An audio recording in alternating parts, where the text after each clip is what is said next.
स्वागत है आपका छत्तीसगढ़ कौशल्या भूमि में। मैं हूं आपके साथ जूही सिंह। बढ़ते हैं खबरों की ओर। रायपुर से बड़ी खबर सामने आ रही है। सीएम साय ने किया जन दर्शन कार्यक्रम। आम जनता के लिए खुला सीएम का दरवाजा। सीएम ने एक हफ्ते का एक दिन किया जनता के नाम। 1500 से ज्यादा मिले आवेदन। सीएम ने निराकरण के भी दिए निर्देश। सीएम साय ने जनता की सुनी 5 घंटे तक समस्याएं। तो ये जानकारी रायपुर से आम जनता के लिए मुख्यमंत्री का दरवाजा सालों बाद खुला और सीएम ने हफ्ते का एक दिन जनता के नाम किया है और इसी को लेकर जनदर्शन कार्यक्रम का आयोजन गुरुवार को किया गया और इस दौरान करीब 5 घंटे तक मुख्यमंत्री ने लोगों की समस्याएं सुनी और निस्तारण के आदेश दिए। तो सीएम ने समस्या निराकरण के निर्देश दिए। रायपुर से यह जानकारी आम जनता के लिए सीएम ने जन दर्शन कार्यक्रम की शुरुआत की है और हफ्ते का एक दिन जनता के नाम। वहीं इस दौरान 1500 से ज्यादा समस्याएं और उसके आवेदन मिले हैं, जिसको लेकर सीएम साय ने समस्या निस्तारण के आदेश दिए हैं। बढ़ते आगे खबर रायपुर से है, जहां सीएम साय ने अयोध्या में श्रद्धालुओं की सेवा कर लौटे छत्तीसगढ़ के सभी राम सेवकों का अपने निवास परिसर में स्वागत किया और अभिनंदन किया। सीएम साय ने सभी राम भक्तों को शॉल, श्रीफल और रामलला की धातु की मूर्ति भेंट कर उनको सम्मानित किया। इस अवसर पर सीएम ने सभी राम भक्तों के साथ भोजन भी की।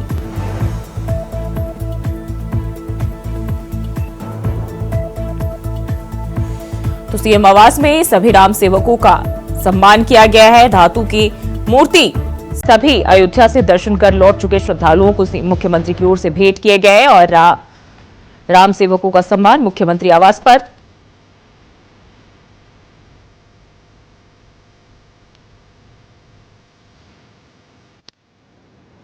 और वहीं छत्तीसगढ़ में मंत्रिमंडल के विस्तार की चर्चा के बीच मुख्यमंत्री विष्णुदेव साय फिर दिल्ली जा रहे हैं। कयास लगाए जा रहे हैं कि दिल्ली में पार्टी के वरिष्ठ नेताओं के साथ मंथन करके मंत्रिमंडल में 2 अन्य विधायकों के नामों पर अंतिम सहमति ली जा सकती है और इसके बाद मंत्रिमंडल के नए सदस्यों का ऐलान भी हो सकता है। भाजपा के क्षेत्रीय संगठन महामंत्री और अजय जामवाल और संगठन मंत्री पवन साय अभी दिल्ली में हैं। प्रदेश प्रभारी नितिन नवीन भी दिल्ली की बैठक में शामिल हो सकते हैं। रात में भाजपा के राष्ट्रीय अध्यक्ष जेपी नड्डा से उनकी मुलाकात होगी।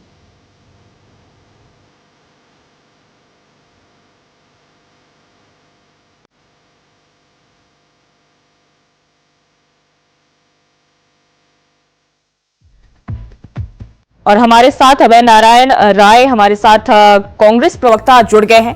बहुत बहुत स्वागत है सर आपका। सीएम साय कैबिनेट के विस्तार को लेकर जो है दिल्ली दौरे पर है, आप क्या किस तरीके से देखते हैं इस दौरे को? कौन कौन से जो नाम है इसमें शामिल किए जा सकते हैं? देखिए, पहले ही ये लगातार कहा जा रहा है कि विष्णुदेव साय मुख्यमंत्री बना दिए गए हैं, 2 उप मुख्यमंत्री बना दिए गए हैं, लेकिन संचालन दिल्ली से होता है। हाँ। सारा कुछ दिल्ली से तय होता है। हाँ। और ये तीसरी बार, आप लोग की दी गई जानकारी के अनुसार ये तीसरी बार दिल्ली का दौरा है जब वो कैबिनेट का नाम पूछने के लिए जा रहे हैं और दिल्ली अभी तय नहीं किया है। तो ये भारतीय जनता पार्टी का अपना अंदरूनी मामला है, साय जी का अपना मामला है, लेकिन जो कयास लगाए जा रहे हैं कि जो मंत्री बने हैं उनको अनुभव नहीं है। पहली बार के विधायक उप मुख्यमंत्री बना दिए गए, बड़े बड़े उनको विभाग दे दिए गए। कई मंत्री जो पहली बार के विधायक है उनको बनाया गया। हाँ। तो इस तरह से सरकार में जो 6 महीने का अनुभव है जनता के पास कि अनुभवहीन मंत्री इस सरकार निशिकांत जी ये कह रहे हैं कि जो अनुभवहीन है उन्हें जो है इसमें शामिल किया गया है, आप क्या कहेंगे? देखिए, आपको नमस्कार और हमारे बड़े भाई को नमस्कार। देखिए, ये जो बात कर रहे थे कि अनुभवहीन को बना दिया जा रहा है, अनुभवहीन को राष्ट्रीय कांग्रेस का अध्यक्ष बना दिया गया, पूरी पार्टी डुबा दी गई उनके द्वारा। उस समय तो इनके मुंह से एक शब्द नहीं निकला। बात ये नहीं है, आप तभी तो उनको अनुभव होगा। आप ऐसा बात नहीं करना चाहिए आपको। आप काफी वरिष्ठ हैं, इतना हल्का बात करके आप अपना नहीं बहुत कम कर रहे। रही बात मंत्रिमंडल की गठन, देखिए हमारा संगठन है और सर्वोच्च नेता है, जो सर्वोच्च नेता है वो इसको तय कर रहा है। आपके पेट में क्यों दर्द हो रहा है? आप तो 2.5 साल के फॉर्मूले पे भी खड़े नहीं उतर पाए। रोज 10 जनपद कुर्सी बचाने के लिए प्रदेश की जनता का हित उस समय मैंने अपनी रहा था। विषय ये है कि एक सीट अभी वैकेंट थी, एक सीट पहले वैकेंट थी, ये 2 सीटें बहुत जल्दी भरी जाएंगी। और अनुभव की बात कर रहे हैं, आयु की बात कर रहे हैं, तो अनुभव आवश्यक इसलिए नहीं है कि अगर आपके दिल में विकास के कार्य करने हैं और आपको करने का जज्बा होना चाहिए। आपको तो 5 साल मिला था। जी अभय नारायण जी जवाब दीजिए। देखिए, मैं पांडे जी के बात से मैं बिल्कुल सहमत हूँ कि जो लोग बनेंगे तभी उनको अनुभव होगा, तो उनको काम करने का मौका देना। बार बार दिल्ली क्यों बुलाते हैं, बार बार दिल्ली से क्यों तय करते हैं? दिल्ली के बुलावे के कारण ये जनता के बीच संदेश आ रहा है कि इन लोगों को अनुभव नहीं है, दिल्ली के रिमोट पे चल रहे हैं। हम उसमें कहना पड़ रहा है, फिर भी बहुत जल्द मंत्री बनने चाहिए, खाली पद नहीं रहना चाहिए। जिस उम्मीद से जनता ने आपको चुना है, आप उस उम्मीद को पूरा करने के लिए जब आपके 13 के 13 मंत्री रहेंगे तभी काम होगा। और हम उम्मीद करेंगे कि इस बार विष्णुदेव साय को खाली हाथ नहीं आना पड़ेगा, मंत्रियों के नाम लेके आएंगे और नए बनाए, अनुभव वाले बनाए, अनुभवहीन बनाए, ये आपका मामला है। लेकिन अभय जी ये तो तय होता है कि जब भी कोई सरकार आती है वो अपने जो आला दर्जे के नेता है उनसे बातचीत करते हैं, विमर्श करते हैं, उसके बाद ही जो है किसी के नाम पर मोहर लगती है, चाहे वो बीजेपी की सरकार हो, कांग्रेस की सरकार हो। लेकिन ये बार बार हो रहा है ना, तीसरी बार जा रहे हैं। हाँ। रिमोट कंट्रोल की सरकार इसलिए दौड़ी की तीसरी बार जाना पड़ रहा है। आखिर क्यों तीसरी बार जाना पड़ रहा है? और आजकल तो मेल का, फोन का जमाना है, डिजिटल जमाना है, उसके लिए बुलाने की भी क्या हो सकता है? दरबार में हाजिरी क्यों लगवाई जा रही है? इससे संदेश अच्छा नहीं जा रहा है जनता के बीच में। जनता तो काम चाहती है, जनता ने आपको मोदी गारंटी पे चुना है। तो आप मानते हैं कि यहाँ से सीएम साय पहुंच रहे हैं, यानी कि दरबार में हाजिरी लगाने पहुंच रहे हैं? नक्सली घटनाएं बढ़ रही हैं, बड़ौदा बाजार जैसा कांड हो गया, रोज अपराध बढ़ रहे हैं। बिलासपुर से, रायपुर से, दुर्ग से, राजनांदगांव से, कवर्धा से रोज हत्या मर्डर की घटनाओं का खबर आ रहा है। आखिर सरकार कहाँ पे है? सरकार कहाँ काम कर रही है? सरकार तो पहले अपना स्वागत करवाई।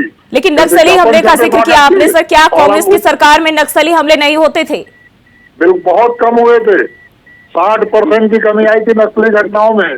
जी निशिकांत जी जवाब दीजिए। कह रहे हैं कि रिमोट कंट्रोल सरकार है, नक्सली हमले जो इस सरकार में बढ़े हैं और हाजिरी लगाने जो है ये पहुंच रहे हैं दिल्ली में। देखिए, दरबारी लोग हैं तो दरबार से बाहर नहीं निकल पाते ये लोग। हमारा संगठन परिवार के रूप में काम करता है और इनका परिवार ही संगठन है, इसलिए इनको दरबार जैसा शब्द और ऐसा शब्द यूज करने का आदत हो गया है। ऐसा नहीं है। देखिए, जब आप कार्य करते हैं और निर्णय लेते हैं तो अपने बड़े से, अपने आग्रह से उसका उसमें सहमति लेना आवश्यक होता है और संगठन वैसा ही काम करता है। आपको इस बात की पीड़ा हो रही है नक्सली हमले बढ़े, नक्सली हमले कम हुए हैं, आपको ध्यान ही नहीं है। यहाँ पे नक्सली मारे जा रहे हैं, आप उनको नक्सली मानने को तैयार नहीं है, आप उसको फर्जी एनकाउंटर बताते हैं। मतलब छत्तीसगढ़ के इतिहास में नहीं, देश के इतिहास में इतने बड़ा एनकाउंटर अगर नक्सलियों का हुआ है तो पहली बार हुआ है, वो हमारी सरकार में हुआ है। आप तो नक्सलियों को संरक्षण करते थे, पोषित करते थे और पोषित करके भारतीय जनता पार्टी के कार्यकर्ताओं की हत्या करवाते थे। आपका कांग्रेस का नेता उसमें सम्मिलित था, लेकिन शर्म नहीं आती है आपको? आप किस नैतिकता से नक्सली हमले में बात कर रहे हैं? 5 साल लगातार भारतीय जनता पार्टी के कार्यकर्ताओं की हत्या सुपारी दे के करवा रहे थे आप। उस समय इस बात की चिंता नहीं थी। नक्सली हमला कितना हुआ? हमारी सरकार आए हुए 6 महीने हुए, बताइए जरा आप। और कितने नक्सली मारे गए ये भी बताइए। 200 से ज्यादा नक्सलियों को हमने ठोक दिया है। जी जवाब दीजिए। होता है कार्रवाई। अभी 4 दिन पहले आईडी ब्लास्ट में पूरी की पूरी ट्रक उड़ाई गई, 2 जवान मारे गए जिनको हम सबने श्रद्धांजलि अर्पित की थी। तब तो बयान यही आया कायराना हमला का मुकाबला करेंगे। आप देखिए 6 महीने की सरकार में हो क्या रहा है? कलेक्टर व्यक्ति सुरक्षित नहीं है, 6 महीने कोई महिला सुरक्षित नहीं है। दिन दहाड़े गौरेला में महिला का गला काट दिया जाता है, बच्चियों के साथ बलात्कार हो रहा है, सड़कों पर मवेशियों की हत्या हो रही है, मवेशी तस्करी मवेशियों की बढ़ी है। किस मोर्चे पे बात करें? कांग्रेस को कोसने से, कांग्रेस को दोष देने से अगर समस्या कम होती हो तो आप दोष दीजिए, कांग्रेस को कोसिए। लेकिन 6 महीने में आपकी सरकार कहाँ खड़ी है उसका जी परीक्षण कर बिल्कुल लीजिए। बिल्कुल। और बहुत बहुत मंत्री शुक्रिया आप खाली हैं। दोनों का हमारे साथ जुड़ने के लिए। तो लगातार कैबिनेट विस्तार को लेकर चर्चाएं तेज और इस पर भी जो है सियासी पलटवार और वार का दौर भी जारी। अब रुक कर लेते हैं, हमारे साथ संवाददाता मनोज शुक्ला भी जुड़े हुए हैं। मनोज, जिस तरीके से आपने सुना कांग्रेस और बीजेपी एक दूसरे पर हमलावर है और फिलहाल हम बात करें तो जिस तरीके से कांग्रेस साफ तौर पर बीजेपी सरकार पर आरोप लगा रही, रिमोट कंट्रोल सरकार है, हाजिरी लगाने पहुंच रही है, लेकिन विस्तार की बात करें, कैबिनेट विस्तार की बात करें, क्या हलचल, क्या जानकारी? जी, जब से बृजमोहन अग्रवाल जो है विधायक का पद छोड़कर यहाँ पर सांसद बने हैं रायपुर में, तब से मंत्रिमंडल को लेकर यहाँ पर राजनीति तेज हो गई है और उसको लेकर बराबर जो है आरोप प्रत्यारोप का दौर भी चल रहा है। ऐसे में लगातार जो है सीएम साय के ऊपर कांग्रेस निशाना भी साध रही है। और वहीं रिमोट कंट्रोल की जहां तक बात करें तो कांग्रेस लगातार जो है विष्णुदेव साय सरकार पर ये निशाना साधते हुए नजर आ रही है कि यहाँ जो भी कार्य छत्तीसगढ़ में हो रहा है वो दिल्ली के इशारे पर हो रहा है। तो ऐसे में कहीं न कहीं छत्तीसगढ़ की राजनीति मंत्रिमंडल को लेकर गर्मा गई। आज सीएम साय के दौरे को लेकर लगातार सियासत तेज हो गई है और यहाँ पर कवायद लगाई जा रही है कि निश्चित रूप से आज ये मंत्रिमंडल का विस्तार हो जाना ही चाहिए। ऐसा जो है कांग्रेस पार्टी की तरफ से आरोप भी लगाए जा रहे हैं। जी बहुत बहुत शुक्रिया मनोज तमाम जानकारी के लिए। बढ़ते आगे, प्रदेश के श्रम मंत्री सह अध्यक्ष छत्तीसगढ़ भवन और बाकी निर्माण कर्मकार कल्याण मंडल लखनलाल देवांगन के निर्देश पर 44,000 से ज्यादा मजदूर परिवारों के खाते में 29 करोड़ से ज्यादा की राशि जमा होगी। श्रम विभाग की आधा दर्जन श्रम कल्याणकारी योजनाओं का लाभ मजदूर परिवारों को मिलने जा रहा है। वहीं मुख्यमंत्री विष्णुदेव साय का कहना है कि श्रम विभाग की योजनाओं का ज्यादा से ज्यादा लाभ लोगों को मिले, इस दिशा में श्रम विभाग ने अपनी तैयारियां शुरू कर दी है। और आपको बता दें कि पिछले हफ्ते श्रम मंत्री लखनलाल देवांगन ने 2 दिन तक सभी जिला स्तर के अधिकारियों की बैठक लेकर एक योजना की समीक्षा की थी। श्रम मंत्री ने अधिकारियों को निर्देशित किया था कि सभी योजनाओं का लाभ ज्यादा से ज्यादा मजदूर परिवारों को मिले। और एक बार फिर से रुक कर लेते हैं मनोज शुक्ला की ओर। मनोज, जो है अभी बात करें जिस तरीके से मजदूरों के लिए सौगात की खबर सामने आ रही है, 44,000 मजदूरों के खाते में पैसे आने की खबर सामने आ रही है, क्या जानकारी है इसे लेकर?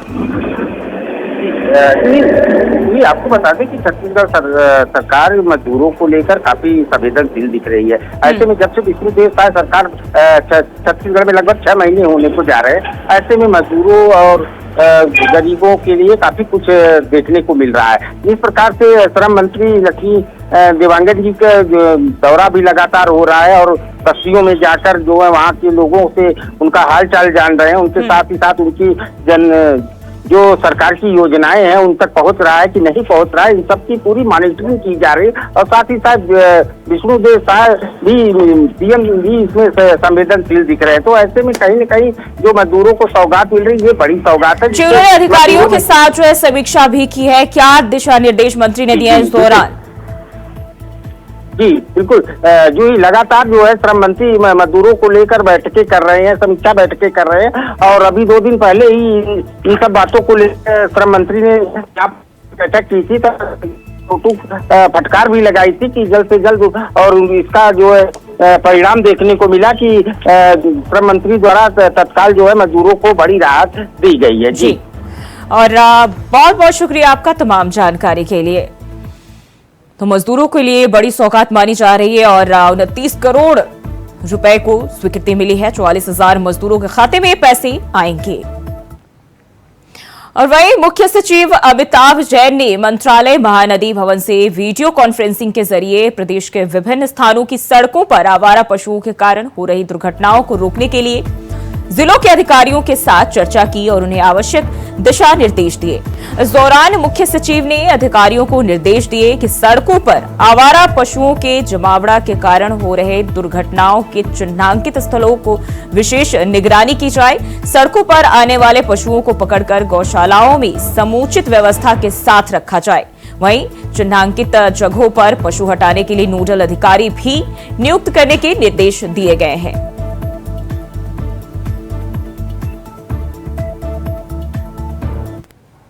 बढ़ते आगे, कोरबा पुलिस ने T20 क्रिकेट मैच के फाइनल के पहले सटोरियों के एक बड़े रैकेट का पर्दाफाश किया है, जिसके तार कोरबा और समूचे छत्तीसगढ़ सहित गोवा तक जुड़े हुए हैं।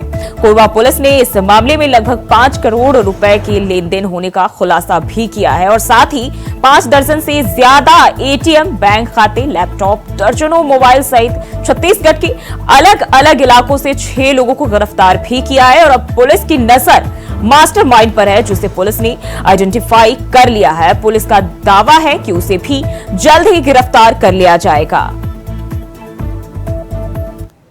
पुलिस के द्वारा T20 वर्ल्ड कप के फाइनल से पहले ऑनलाइन सट्टे पे एक कार्रवाई की गई है। इसमें हमने 5 लोगों को गिरफ्तार किया है, एक व्यक्ति को कोरबा से और 4 लोगों को अंबिकापुर से इसमें गिरफ्तार किया गया है। इनके पास से 2 लैपटॉप, 21 मोबाइल, 26 सिम, 40 चेकबुक और 73 एटीएम कार्ड्स बरामद किए गए हैं। अभी तक जो हमें जांच में पता चला है, इसके अंदर मुख्य जो आरोपी है वो अर्पित अग्रवाल, जो कि रजगामार का रहने वाला है, आदित्य सिंह चौहान, जो कि कोरबा का रहने वाला है, उसको यहाँ से अरेस्ट किया गया है।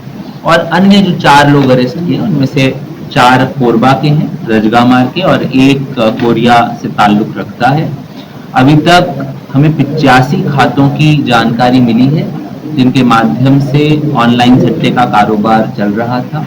इन 85 खातों में से 34 खातों की जो अमाउंट था उसको फ्रीज कराया गया है। इसमें अभी तक लगभग 7 लाख रुपए को फ्रीज करा दिया गया है और इस केस में अभी भी विवेचना जारी है। इस पूरे केस के अंदर हमारे CSP दर्री रविंद्र मीणा साहब एंड हमारी साइबर की team led by our cyber प्रभारी अजय सोनवानी एंड प्रशांत सिंह, डोमन ओग्रे, विकेश्वर, प्रशांत सिंह, बाकी भी सब हमारी टीम ने काफी मेहनत करी। और इसी खबर पर ज्यादा जानकारी के साथ सोहेल कितवई हमारे साथ जुड़ गए। सोहेल, सट्टा पर जो है पुलिस का डंडा चला है, सट्टा कारोबारियों का पुलिस ने जो है पर्दाफाश किया है, क्या खबर मिल रही है इसे लेकर? जी, मैं आपको बता दूं कि वास्तव में अक्सर ये देखा गया है कि वो बड़ी बड़ी सिटियां दिल्ली, कलकत्ता, मुंबई में इस तरह के मामले ज्यादा सामने आते हैं। हाँ। लेकिन कोरबा जैसा मतलब छत्तीसगढ़ का जो औद्योगिक नगरी है, वहां पर ये एक पहला बड़ा मामला आया है, जब T20 वर्ल्ड कप में फाइनल मैच में सट्टा जो कारोबार है वो उसका खुलासा किया है कोरबा SP ने। और इसमें जो बड़ा मामला सामने आया है वो ये है कि कोरबा जिले के अलावा इसके तार जो है छत्तीसगढ़ के जो अन्य जिले हैं उसके अलावा गोवा तक जुड़े हुए हैं। और पुलिस का ये कहना है कि इसके मास्टर माइंड को हमने आइडेंटिफाई कर लिया है और जल्दी ही उसको पकड़ा जाएगा। जितने बड़े पैमाने पर सोहेल ये जो सट्टा का कारोबार चल रहा है और मास्टरमाइंड भी आइडेंटिफाई कर लिया गया है, क्या कौन है वो मास्टरमाइंड? क्या इसको लेकर पुलिस की ओर से कोई जानकारी मिली है? नहीं, जूही, पुलिस ने तो ये कहा कि हम उसका खुलासा इसलिए नहीं कर सकते क्योंकि हम जब तक उसको अरेस्ट ना कर ले, क्योंकि ये लोग सतर्क हो जाते हैं। नंबर 2, जो 5 करोड़ की राशि जो थी वो जो विभिन्न बैंकों से, विभिन्न खातों से जो जिनका लेन देन हुआ था उसको पुलिस ने फ्रीज कर दिया। और ये जो मामला है ये बड़ा मामला है, इसमें अभी और भी लोग पकड़ में आएंगे। जूही, तो छत्तीसगढ़ से होते हुए गोवा तक इसके तार जुड़े हैं। क्या लगता है कितने लोगों को अभी जो है इस पर शिकस्त कसी गई है पुलिस की ओर से, और कौन कौन से और जगह है, कौन कौन से और राज्य है जहां इसके तार जुड़े होने की संभावनाएं हैं? जूही, इसमें 6 लोगों को पुलिस ने अरेस्ट किया है, जिसमें कोरबा के हैं, अंबिकापुर के हैं, कोरिया जिले के हैं, और इसके अलावा रायपुर से भी नाम आए हैं सामने, इसके और बिलासपुर से भी नाम सामने आए हैं। और सबसे बड़ी बात गोवा से जो है, गोवा से भी कई लोग आइडेंटिफाई किए हैं। उसके लिए पुलिस टीम रवाना हो चुकी है और उनके आने के बाद भी स्पष्ट रूप से खुलासा हो पाएगा। जी सोहेल, बहुत बहुत शुक्रिया जानकारी साझा करने के लिए। तो 5 करोड़ रुपए के लेन देन का मामला है और सट्टा कारोबारियों पर पुलिस का ये बड़ा एक्शन। और वहीं बढ़ते आगे गरियाबंद में इंडिया वॉइस की खबर का दिखा असर। मंत्री के निर्देश पर एक्शन मोड में स्थानीय अमला देवभोग राजस्व अमला ने पकड़ा रेत भरी हाईवा। भंडारण के आड़ में चल रहा अवैध कारोबार। बड़ी जानकारी, लंबे समय से अवैध का काला कारोबार जो है ये चल रहा था और ग्रामीणों ने दौरे पर आए स्वास्थ्य मंत्री से शिकायत की थी, जिसके बाद ये बड़ा एक्शन देखने को मिला है। मंत्री के निर्देश पर एक्शन मोड में स्थानीय अमला देवभोग राजस्व अमला ने रेत कारोबार पर जो है एक्शन लिया और इस दौरान भंडारण की आड़ में अवैध कारोबार का खुलासा। इंडिया वॉइस की खबर का बड़ा असर। गरियाबंद से यह खबर सामने आ रही है। ग्रामीणों ने दौरे पर आए स्वास्थ्य मंत्री से इसको लेकर शिकायत की थी और लंबे समय से अवैध काला कारोबार चल रहा था, जिसको लेकर अब मंत्री की ओर से एक्शन लिया गया है। इंडिया वॉइस की खबर का यह बड़ा असर देखने को मिला है और गरियाबंद से ये खबर सामने आ रही है। इंडिया वॉइस की खबर का बड़ा असर। ग्रामीणों ने दौरे पर आए स्वास्थ्य मंत्री से अवैध कारोबार को लेकर शिकायत की थी और इसके बाद बड़ी कार्रवाई और देवभोग राजस्व अमला ने रेत से भरी हाइवा को पकड़ा है और मंत्री के निर्देश पर प्रशासन एक्शन मोड में।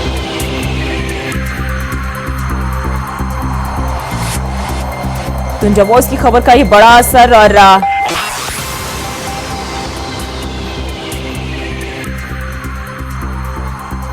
और इसी खबर पर ज्यादा जानकारी के साथ लतीफ मोहम्मद गरियाबंद से हमारे संवाददाता हमारे साथ जुड़ गए।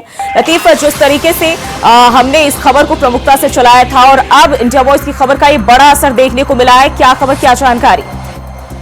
जी देखिए, विगत दिनों स्वास्थ्य मंत्री का यहाँ गरियाबंद दौरा हुआ था। दौरे में मंत्री जी पहुंचे थे, जिसमें कुछ ग्रामीण मंत्री जी को शिकायत की थी कि जो रेत माफिया हैं वो धड़ल्ले से रेत का अवैध भंडारण कर रहे हैं और जो ग्रामीण जो आवास के लिए रेत या अन्य कार्यों के लिए रेत ले जाते हैं उनको पकड़कर अवैध वसूली करते हैं, जिस पर स्वास्थ्य मंत्री जी ने अफसरों को तलब किया था और इस जो धड़ल्ले से जो रेत अवैध भंडारण हो रहा था उसमें रोकथाम एवं ग्रामीणों को निःशुल्क रेत देने का निर्देशन दिया था। जिसके बाद जो स्थानीय अमला हरकत में आकर कल देर रात एक हाइवा को पकड़ा। हाइवा को पकड़ने के बाद जो हाइवा चालक वहां से फरार हो गया था, जिसके बाद जो मौके पे जो नायब तहसीलदार पहुंचे हुए थे उन्होंने हाइवा को चलाते हुए थाने में सुपुर्द किया है।